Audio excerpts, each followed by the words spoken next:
était une fois un enfant qui vivait dans un pays nordique. Son père était pasteur, sa mère missionnaire. Quelques années plus tard, devenu chirurgien dans une métropole d'un pays développé, agacé par la bureaucratie, le médecin part vers un pays en guerre. Bonjour, je m'appelle Monique Pelletier. Mon plaisir, partager mes lectures avec vous en espérant vous aiguillonner dans vos choix de lecture québécoise. Aujourd'hui, je vous propose un roman de la Montréalaise Yin Chen, dont le titre est Blessure, paru aux éditions du Boréal à Montréal en 2016. Attardons-nous quelques instants sur le style d'écriture qui donne un cachet très particulier au texte. Ce livre a des allures de conte, et comme dans tous les contes, les lieux, les époques, les noms des personnages ne sont jamais précisés. On dira plutôt le paysan, le docteur, le dirigeant, l'envahisseur. Les phénomènes surnaturels font aussi partie de ce discours littéraire. Ici, il est question d'un fantôme qui survole la planète d'un continent à l'autre.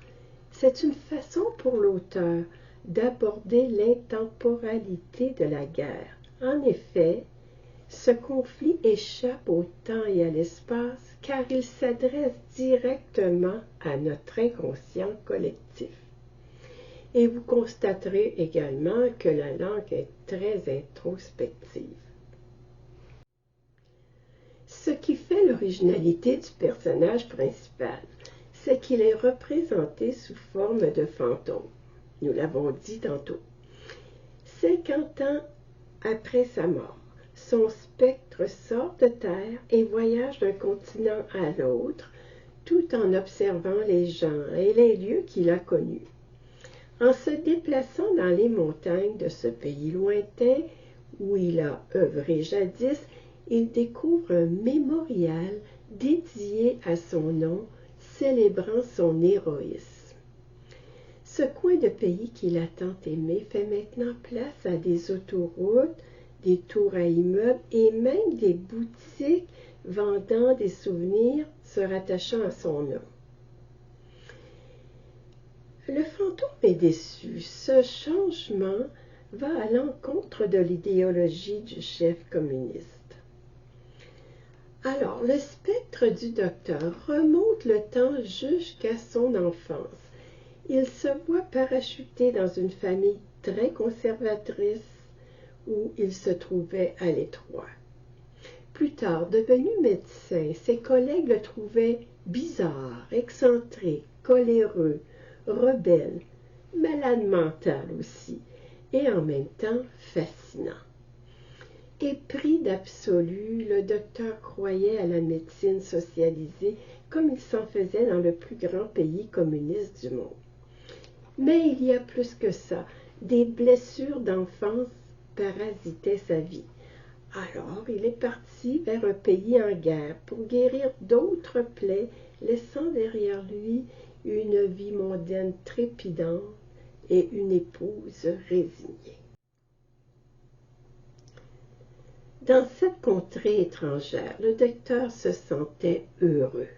Il était loin des contraintes administratives et des jeux de pouvoir comme il y en avait dans son pays. Il était partisan d'aucune idéologie, il était là pour soulager la misère des gens victimes des attaques d'un pays voisin.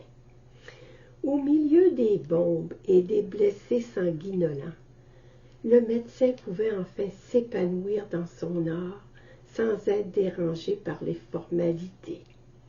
L'argent ne comptait pas. Là-bas, dans le champ de bataille, il savait faire preuve de créativité.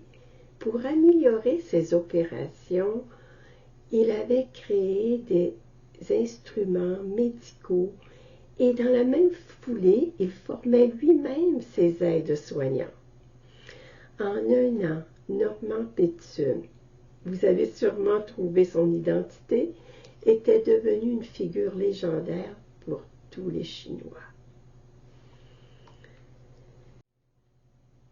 En quelques mots, parlons du contexte historique de ce roman pour bien comprendre le cadre dans lequel évoluait Norman Béthune.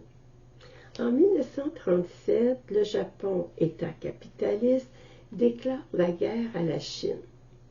En même temps, en Chine se joue un autre conflit, c'est la guerre civile chinoise, opposant la Chine communiste de Mao, soutenue par l'URSS, contre l'armée officielle de Pékin, épaulée par les pays développés. Vous voyez, communiste versus capitaliste. Pour gagner cette guerre, Mao s'appuie sur sa base armée formée de nombreux paysans. Néanmoins, ce conflit ne prend pas toute la première place dans ce roman. La lumière est surtout mise sur le côté paradoxal du docteur. Le projecteur s'attarde aussi sur l'ambiguïté de Mao. Mao qui croyait au paradis égalitaire, alors que des abus inconcevables étaient perpétrés auprès de sa population. Comme vous pouvez vous en rendre compte, le roman joue sans cesse sur le paradoxe. Il plonge le lecteur dans un monde machinéen où tout semble pousser à l'extrême. Le mal se confronte au bien, la beauté à la laideur, la modernité à la pauvreté, le capitalisme au communisme. La laideur du massacre met en exergue le dévouement sans borne du médecin. Le paradoxe glisse aussi dans la mort du docteur qui est aussi glorieuse qu'humiliante. Homme autoritaire, avec une forte personnalité, même dans son propre pays, Béthune portait une plus grande attention aux pauvres qu'aux riches. Il les soignait gratuitement.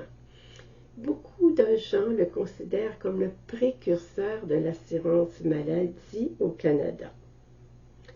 Dans ce roman, l'auteur Yin Chen nous interroge sur la vérité en temps de guerre, car la propagande diffuse de fausses informations dans le but d'influencer les pensées, les croyances et les actions des gens.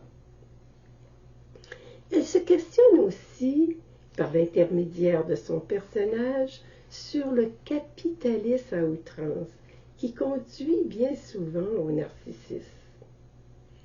Pour terminer, un petit mot sur Yin Chen, l'auteur.